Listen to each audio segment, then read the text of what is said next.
Nearly every soldering gun on Earth traces back to one frustrated man in a basement in Pennsylvania. He was told his idea was impractical. He built 274 of them by hand anyway, and the tool he invented became one of the most trusted names in electronics for the next 80 years. This is the story of Weller and the soldering gun that changed how the world works with wire. It starts in the town of Easton, Pennsylvania, roughly 50 miles west of Philadelphia, in the early 1940s, with a radio repairman named Carl Weller.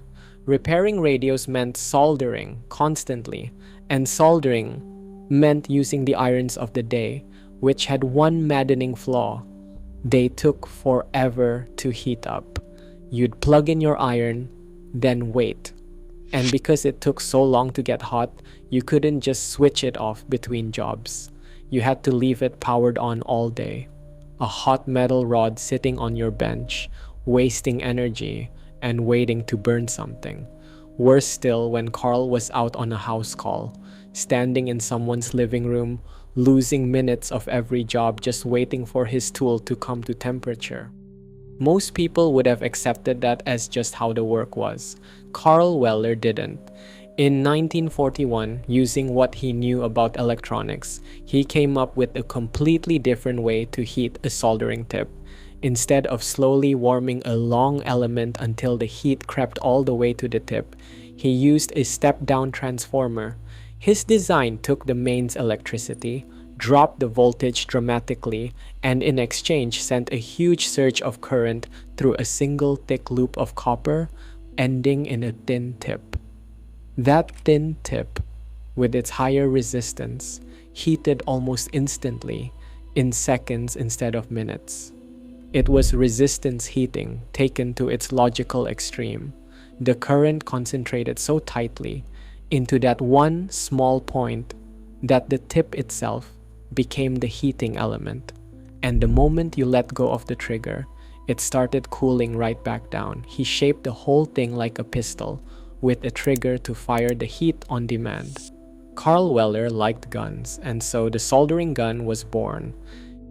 He filed for his patent on July 14, 1941, and then he ran straight into a wall.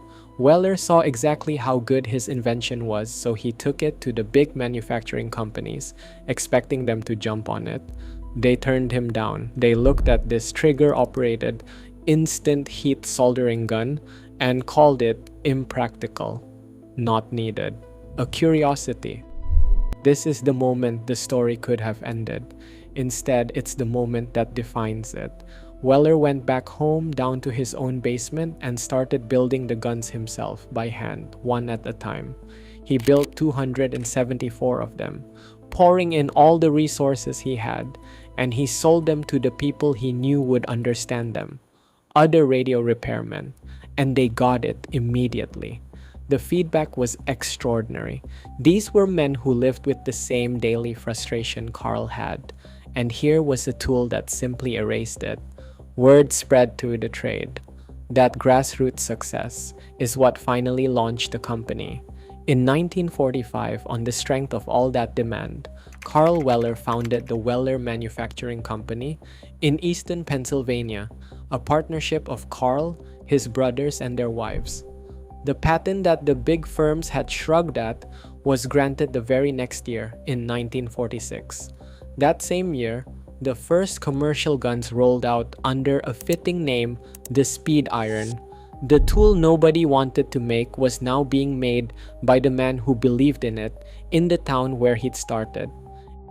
And it caught on in a way even Weller might not have predicted. A writer at Popular Science called the instant heat soldering gun one of the rarities, a hand tool that was truly a new and needed invention. It turned out the big manufacturers hadn't just been cautious, they'd been wrong. The soldering gun found its way into radio shops, then television repair, then onto workbenches across the country, wherever someone needed real heat on demand without babysitting a hot iron all day.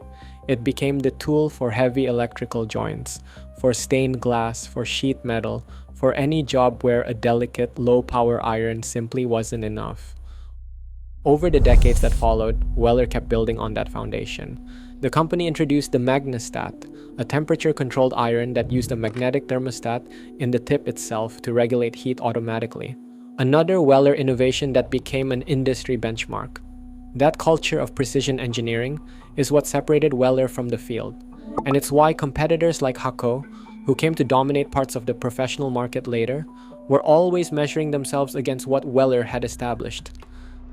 The company changed hands over the years, passing through Cooper Industries before eventually becoming part of the Apex Tool Group, a global tool conglomerate with advanced development still happening in Bessigheim, Germany.